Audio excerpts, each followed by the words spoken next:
और मध्य प्रदेश के गृह मंत्री नरोत्तम मिश्रा ने विपक्ष पर तीखा प्रहार करते हुए कहा कि बीजेपी का विरोध करते करते कांग्रेस और उसके नेताओं को पता ही नहीं चला कि वो कब देश का विरोध करने लगे। तो वहीं उन्होंने कोरोना के बढ़ते मामलों पर भी जानकारी दी। इस दौरान उन्होंने क्या कुछ कहा वो भी आपको सुनाते हैं। ये लोग मोदी का, भाजपा का विरोध करते करते इन्हें पता ही नहीं चला कि ये देश का विरोध कैसे करने लगे। हमें अपनी राष्ट्र की मजबूती, जो मोदी जी ने भारत माता के माथे को विश्व में गौरवान्वित किया है, वो इस दिशा में बढ़ने वाला काम ये कभी नहीं करेंगे। हमेशा कड़वे ही वचन निकलेंगे। दुर्जन का मुख बामही निकसत वचन भुजंग। ये कमोबेश ऐसे ही लोग हैं। ये इस बात पे ही खुश हो रहे हैं कि वहां पे ऐसा हो रहा है तो यहां पे ऐसा हो जाए। ये कभी नहीं होने वाला है। देश अब समझ गया है कि टुकड़े टुकड़े गैंग क्या चाहती है, और ये कमोबेश जो श्रीलंका की बात को उधर ध्यान दे रहे हैं, ये वही को स्लीपर सेल है टुकड़े टुकड़े गैंग की। मतदान सबको करना चाहिए। लोकतंत्र के लिए मतदान महादान होता है, और सबसे छोटी इकाई के लिए मतदान है और बड़ा महत्व का काम होता है, जो दैनंदिनी का होता है।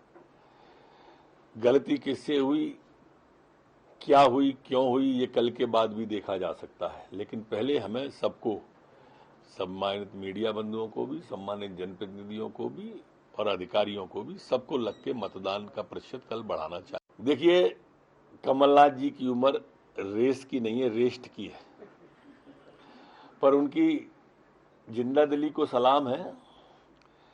अगर यही रेस वो विकास की लगा लेते तो शायद पार्टी नहीं टूटती उनकी। जो उनकी पार्टी के लोग ही छोड़ के चले गए, वो शायद नहीं जाते। लेकिन वास्तव में काम करने में और मुंह चलाने में अंतर होता है। जहां तक सवाल आपने कल बताया कि कांग्रेस ने प्रेस की थी और विकास बताए थे, ये सारे विकास उनके कागज पर ही आए थे, इसलिए उनने कागज बताए थे। जमीन पर कोई विकास रहा होता तो कांग्रेस नहीं टूटी होती। उनने बताया कि विकास कागज पे ही था। 2 लाख का 10 दिन में कर्जा माफ हुआ नहीं किसी का, कागज पे था उनका 4,000 का। इस पे छोड़ के बाकी पे बोलते हैं। जनता है, पब्लिक है, ये सब जानती है आदरणीय कमलनाथ जी। हमारी मान्यता तो ऐसी है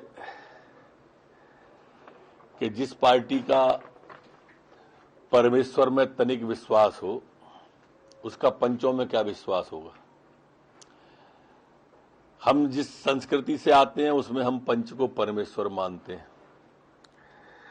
उनका इस चुनाव में मतदान नहीं करना कि दोनों आपके पक्ष के थे या परिचित थे, तो क्या आप इस हुनर को जो आपने इसमें अपनाया है नाराजगी के कारण से, इस परंपरा को आप लोकसभा और विधानसभा में भी जारी रखेंगे कमलनाथ जी। कल शाम से अभी तक जो बारिश हमारी 16 जिलों की है, वहाँ स्थिति पूरी तरह से सामान्य है, नियंत्रण में है। हमारी जो फोर्स है, चाहे वो पुलिस की हो, चाहे SDRF की हो, होमगार्ड के जवानों, सभी को अलर्ट मोड पर रखा हुआ है। मां नर्मदा और बेतवा दोनों के किनारों को भी हमने खाली कराने का बोला है और उन सबको भी अलर्ट मोड पर रखा है। टोल फ्री नंबर हमने कल जारी कर दिए। कहीं भी कोई दिक्कत जल भराव की, बाढ़ की आती है तो 1070, 1079, ये 2 toll free number Madhya Pradesh के जारी किए। आप सबसे भी प्रार्थना है कि इन नंबरों को थोड़ा लोगों तक पहुंचाने में हमारी मदद करें।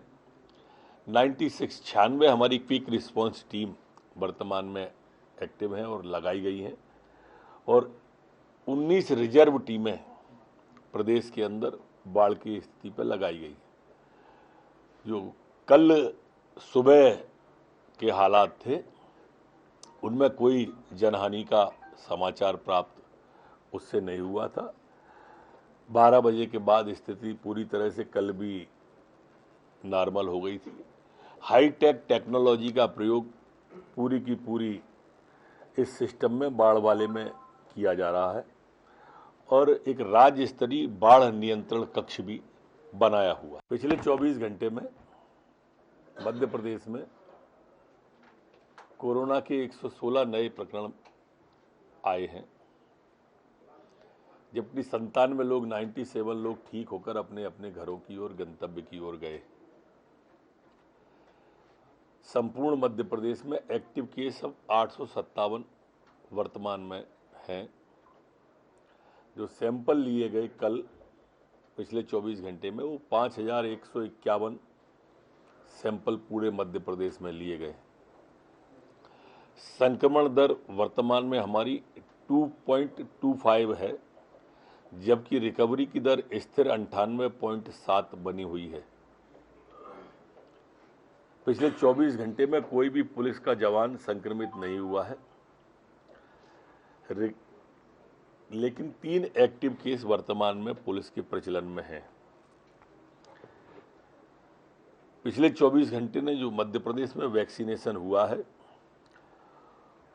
वो 69,887 लोगों का वैक्सीनेशन हुआ है। अभी तक जो कुल वैक्सीनेशन हुआ है वो 12,08,72,042 लोगों का अभी तक कुल वैक्सीनेशन हुआ है। ये लोग